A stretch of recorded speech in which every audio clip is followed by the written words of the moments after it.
By far, the worst money myth that you are believing is that you have to work hard to make money. Do you remember when you were a kid, your parents said to you, you gotta work hard to make money. You gotta go to school, get good grades, work hard, and then someday you can retire. You were brainwashed from day one to work hard to make money. So today we're gonna talk about the top 3 money myths that are making you work way too hard to make your money. If it's your first time here, I'm Dr. Amanda, the founder of NFA Money and the host of the Max Potential Money podcast and YouTube channel. And if you're on YouTube, click the notification bell so that you never miss an episode. Click the thumbs up because I know you're gonna like what you're listening to and watching.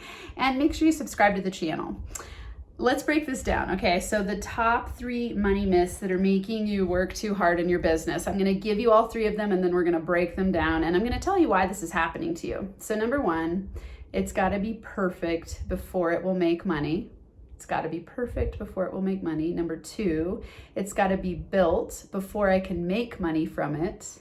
And number 3, I've got to have a big audience to sell enough. So these 3 myths are making you work too hard. And really the biggest myth is that you have to work too hard or that you have to work hard to make money. So let's talk about that first. This brings me back to when I was a child and I know you've heard this because this is brainwashed into us since we were born, in movies, in culture, in hustle and grind culture. It's everywhere, that idea that you gotta work hard, you gotta hustle. And your parents probably told you gotta work hard and get good grades. I want you to imagine for a second, what if your parents had said to you, you gotta work smart, you gotta play and do what you love to make money and then have your money make money for you. How many fun ways can you come up with passive streams of income?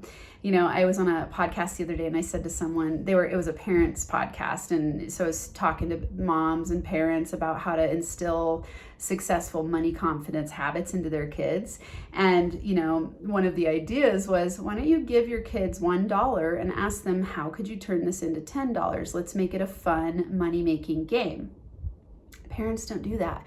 Usually what we do with our kids is we tell them to work hard, we tell them to get good grades, we tell them to go to school, we tell them that at the end of all that, after 45 years of hard work, you will have enough money in retirement and then you can relax and have fun. We don't want any part of that. I don't want any part of that. And I know that that's what you've been told because every person I've worked with, just like you, has been told that. You believe it. And you notice that if you ever try to relax because you're not able to, you feel guilty because you're like, oh crap, I should be working. I'm supposed to be working hard. I'm supposed to be hustling at every moment. And we were never taught that our energy is what attracts things our way. We were never taught to align our mindset for how can I make the most money possible doing exactly what I love? How can I have my money make money for me? What if your parents said that to you when you were a kid? How different would your life be right now? I know mine didn't say that, and it wasn't because they were bad or wrong. It's because they didn't know better either. And so if you're a parent, I want you to question, what are you saying to your kids that's installing, I think of it as your money OS, your money operating system. So we get downloads and you're installing downloads into your kids right now as you raise them.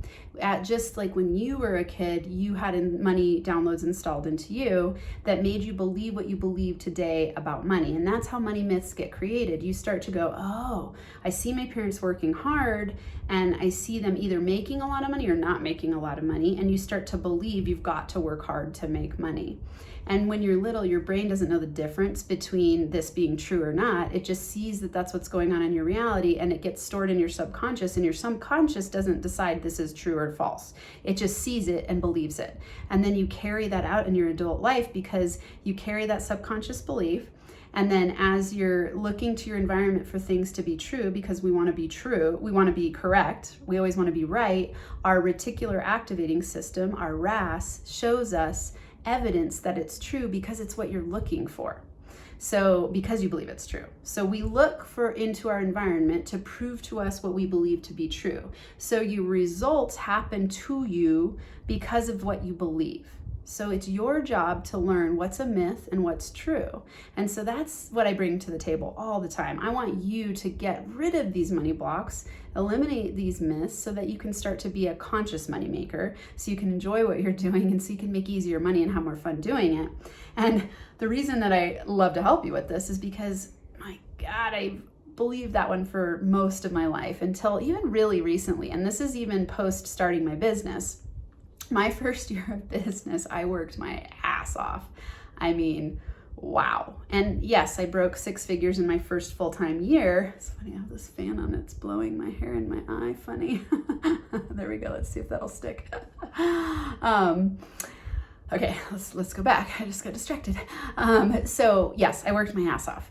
I was like, okay, I'm on food stamps. And actually right when I started my business in the beginning and I started building my website, I had a part-time job. I was teaching at the university. And so I decided to, when I graduated, I'm going to take the leap and build a business. And then that summer, during the first summer, someone in our department where I had graduated from the University of Colorado Boulder had passed, and he had been teaching the class that I had been teaching. And so they asked, will you come teach in the honors department?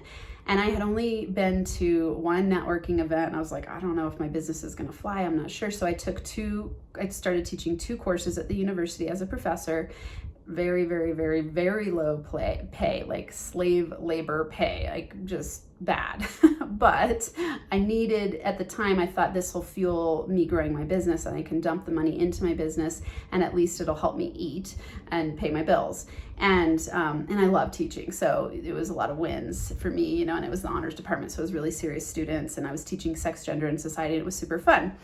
What was really cool was that as I was doing that, I started to build my business and I started to get clients, and I was like, oh my God, this is gonna fly. This is awesome. So then once the new year rolled around and they asked me to come back and teach, I said, nope, I'm going all the way with my business. And I just took the leap. And then in that first full-time year, I went 6 figures.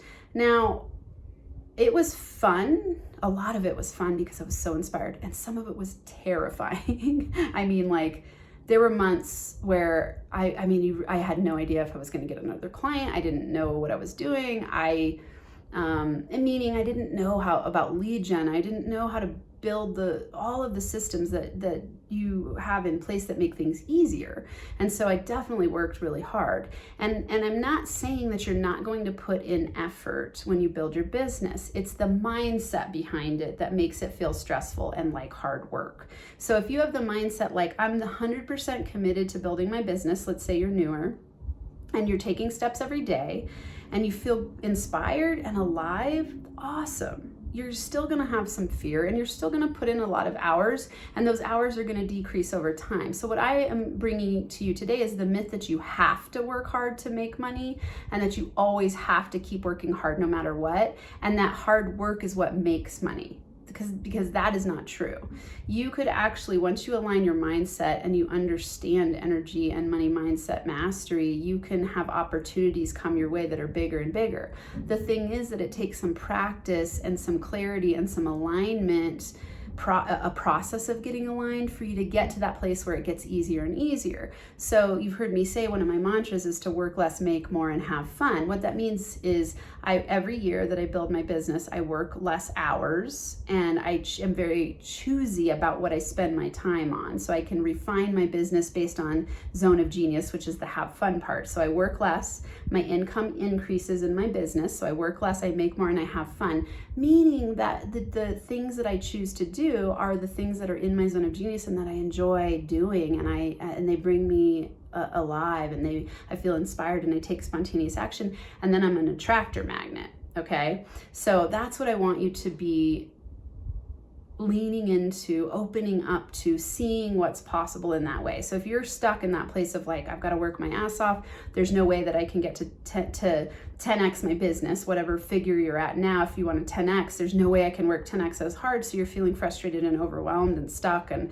you're not charging what you're worth, and you're freaked out, and you don't know where the next money's coming from, or it's feast or famine, or you get to a really high amount, and then because of your money set point, you sabotage and sink back down because you have this myth and this money block belief that you got to work hard to make money, and you're like, I don't want to keep working this hard all the time. That's what we're working on right now. I don't want you to stay stuck in that place. yes, at the beginning of building a business, you're going to put in more effort and energy up front than you are later in later years, because it's a learning curve. Anytime you're learning something new, if you want to speed up the process, you're going to build a lot of momentum. And then that momentum is going to take on a life of its own, where you get more referrals and you get more opportunities because you're out there in the world doing the things that you know you're good at and that you know you can provide solutions for. So it gets easier over time. So don't get me wrong in saying that, like, as a startup, you just sit back on your couch and work for 4 hours a day and everything happens. That's not what I'm saying. I'm saying your mindset around it and the way that you think about it is what matters. So I want you to be aligning your mindset for, I'm dedicated to creating a business where I work less, make more, and have fun. And I'm going to optimize myself, and I'm going to align my energy and my mindset and my habits and my systems to create that, so that I can be setting the foundation for ultimate freedom of choice, time, money, right? That's what we're creating here. Okay, so in those beliefs, those 3 myths, it's got to be perfect before it will make money. Let this go. This is imposter syndrome. This is you thinking everything needs to be perfect before I'll release it, because you're afraid that if you do something wrong, people are going to judge you harshly. And this is imposter syndrome. It's you thinking it's not good enough, I'm not good enough, I'm not smart enough. And perfection is one of those almost accepted masks of procrastination. So it's just a procrastination strategy, and you can tell yourself, like, oh, but I'm tweaking this and I'm doing that and I'm making it better. But really what it is you being afraid to release it. I want you to use the mantra, screw perfection, just get started. This was one of my favorites when I was stuck in this. I tweaked my website a bajillion times. I created my first website on WordPress, and I tweaked it so many times. And it's because I didn't know what else to do. It's like, who do I talk to? What do I do here? And so I just kept tweaking and tweaking and tweaking. And when I go back and look at, I don't even have access to the original. I'm sure I can find it somewhere, but it's bad. I mean, it's bad. It's so ugly, but it worked. I sent people there, it worked. And it's just gotten better and better. I'll probably look back at the website I have now that I still build and be like, oh, it's bad, but it does the job. Screw perfection, just get started. I had someone email me the other day or DM me on LinkedIn, and they said, you have a typo in your Money Blocks profile, which a lot of people have gone through. I'm like, whoops. So screw perfection, just get started. Has that stopped people from working with me? No, because they know I deliver results, and maybe they don't even notice the typo. And maybe if they do, they see that I'm human and that sometimes mistakes get made, and it's okay. It's okay. Release it. It doesn't need to be perfect. That is making you work way too many hours instead of going, what's my highest ROI activity and how can I have a minimum viable product that I can just release, get going, and perfect it over time. Perfection happens over time, and I don't believe anything's ever perfect. You're always going to be tweaking and fine-tuning and having it get better. Don't let that stop you from releasing it, because as you release it, you're going to learn a whole bunch, and then that will help you fine-tune it, but you're going to get paid to fine-tune it instead of thinking it needs to be perfect before you can make money from it. Okay, number 2, it's got to be built before I can make money from it. So this was one that most people don't think of, and it's making you work too hard to make money, because what this means is that you're creating a whole product or program before you even have anyone bought into it, which makes it a lot harder to sell. What I want you to do instead is find 5 people that are asking you for something already, that that they're saying like, oh my God, I need this. So an example would be, I had one person say to me like, I know you started a successful podcast. Can you teach me how to do it? And I was like, great idea. Let me ask the rest of my community, is this something they'd be interested in? I got enough people to raise their hand, and I created a program for it. People were already opted in. So I made money, and I had their buy-in before I even created anything. And I learned to do this over time. I have not always done this. My first program I made, oh my God, it was an online course called Money Magnet Habits. And I mean, I way overdid it, first of all. I way undercharged for it, and I only got 1 sale after I had released it and already created, it was several modules long. And I had only created like the first few. Luckily, I hadn't created the entire thing, but I had created the first few, which was a lot of work, a lot of work. And I only sold 1, and it was at half price because it was like the introductory price. So here I am going, oh my God, now I've got to create this entire program for 1 person. And I learned so much from it. So I don't want you to get stalled in not creating things. It's much easier and you work much less and you don't have to work nearly as hard if you sell things to people that they already want. You don't want to create something you don't know what they want and you're not sure if it's going to sell, because you can have that upfront market validation by asking people in your community, what do they need? If you have no community, that's okay. Just create one simple something, like it could be a landing page, it could be an email that says, hey, would there be buy-in to this? Go to a networking event and ask, do you have at least a couple people who would want to go through this program? That way you're not creating a program that nobody wants. So most people do this the wrong way, including myself in the past, and I don't do this anymore. Now I create programs that I have had people ask me for. Then I create it because I'm already paid for it. And then whoever else comes to it is a bonus. And then you build traction around that and momentum, and then it just grows from there.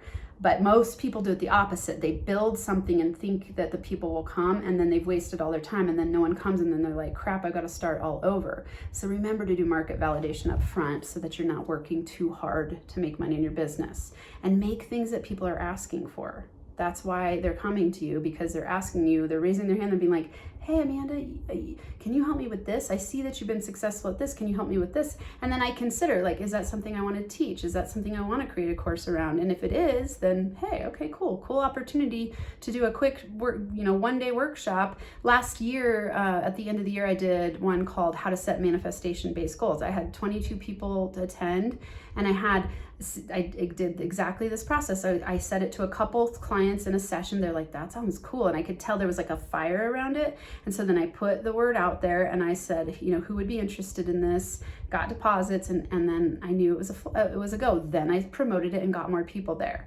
But I had already had validation before I put it out there and took any time to create it. That way it made it super easy. And then it was just a one-off session, it was a one-day workshop. Everyone at the end said, oh, we want this to be longer. So next time I create it, I'll make it longer. But I did that because it didn't waste my time or theirs. I didn't feel scared about if I was gonna sell it because I already had sales up front. Okay, now number 3, I've got to have a big audience to sell enough. Okay, so you don't have to have any audience to sell enough. Now, in some ways, this contradicts the last one because I'm saying like get market validation, but you can get market validation without an audience at all. You can look to the market, say you join a Facebook group and you see the patterns of what people are talking about, and you see, oh, people are asking a lot about this in my area of expertise. So let's say you're a health coach and you get on to a Facebook group and you see a lot of people talking about diabetes and weight loss, and that's something that you can do. Then you go, oh, I'm going to create something around diabetes and weight loss. And then you start reaching out to people in that group and saying, hey, I have a solution here. Okay. You could have no audience and do that. Okay. You could have a tiny audience.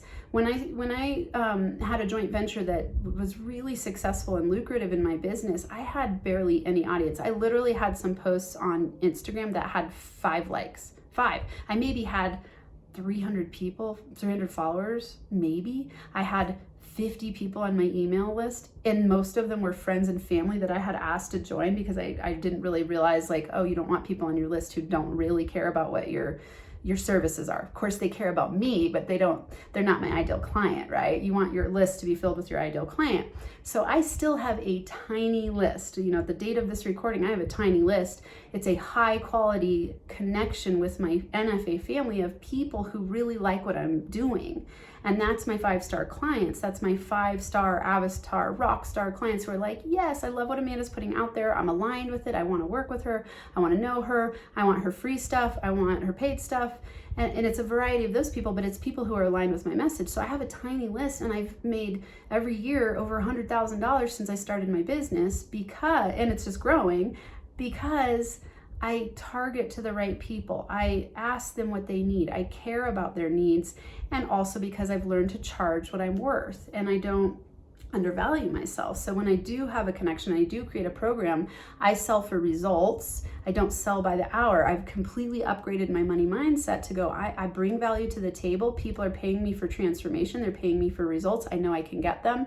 Here's what this is. It's life altering, and let's rock it out together. And that makes me work less. right? I don't have to work as hard because I have amazing people who are in my community who get results, and then they share that they're getting results, and that attracts more people to my community. And so I want you to know, you don't have to have a big audience to sell enough. It's that you've got to set it at the right price point. You've got to be selling for transformation, and you've got to be getting your people results and then getting social proof and testimonials and referrals from them. And that's how you gain traction in your community. That's how you scale your business over time. It's not through hard work. Okay, I want you to get rid of this thing that you think, I've got to work hard to make money. Then what you're going to do, this is the last tip and this is a bonus, is you're going to start taking money that you make in your business and investing it so that your money makes money for you. So when I started, remember I said I was on food stamps, I built my own website, and then I started to grow my business, got off food stamps. Every time I made money, I put a certain percentage away and I put a certain percentage in investments. And I let those accelerate and those grow. And then I would take those out and then I'd put them in a new investment. And I just kept building and building. And now I have investments all over the place. I have money coming from everywhere. I have passive streams of income. And every time my business, my business makes money, I invest, and so my money makes money for me. And then I think of ways to do affiliate programs where I have passive income from my business. I think of online courses as passive streams of income. I want you to be thinking and switching your whole mindset away from I got to work hard to make money to how can I play to make money? How can I make money be easy, fun, flowing? How can I work less, make more, and have fun? Meaning getting to live in my zone of genius, doing exactly what I want to do. That's the mindset that I want you to start to install and download. If you haven't taken my Money Blocks profile yet, this is your way to start. Now it leads you to the opportunity to my money course, my money story course. So it's called Rewrite Your Money Story. It's only $97, and it's like the foundational course that you must take to start to reframe your money mindset. I walk one-on-one clients through this, and to work with me one-on-one costs a lot of money. So I was like, oh, I got to create a course. I've had people asking, hey, how can I write a money story? Because this is where I started. This is where I start everyone on their money-making journey. I don't care what stage of the game you're at, it will help you. So go to moneyblocksprofile.com, get your profile results, and then that will give you the opportunity to opt into that $97 course. And it's awesome. It will rock your world. So go to moneyblocksprofile.com and take the Money Blocks profile. All right, that was so much. I'm thinking if there's anything else I want to say to you before we go. Not today. I'm so psyched you're here. You mean so much to me. I know money is a scary topic for some people, actually for all people. Yeah, I mean, really, like, we don't want to talk about money. It's embarrassing. It brings up shame, fear, doubt, and scarcity, survival mode fears, victim-mindedness, anger, rage, sadness, depression, frustration. I mean, it is a big topic. So I love that you trust me to take you on this journey with me, and let's make buckets of money together and change the world and make a huge impact and empower ourselves financially so that we can love what we do, make huge impact, have freedom of choice, have freedom of time. Like, that's what we all want, right? Like, we want to be able to choose what we do with our time, which means let's make a whole bunch of money in our business doing what we love and play every single day. Let's do it together in the NFA family. Don't forget to like the video, share it with friends, subscribe to the channel, click the notification bell so you always get notices when there are new releases, and I'll see you next round. NFA Money Making High Fives. Thanks for tuning in to this episode of Max Potential Money. If you're ready to break through to the next level of income, go to nfamoneymakerlab.com to join the private NFA Facebook group where you'll get weekly money mindset and practical manifestation tips, plus a free 30-day mini course called 30 Money Making Secrets. Again, that's nfamoneymakerlab.com. I look forward to seeing you there.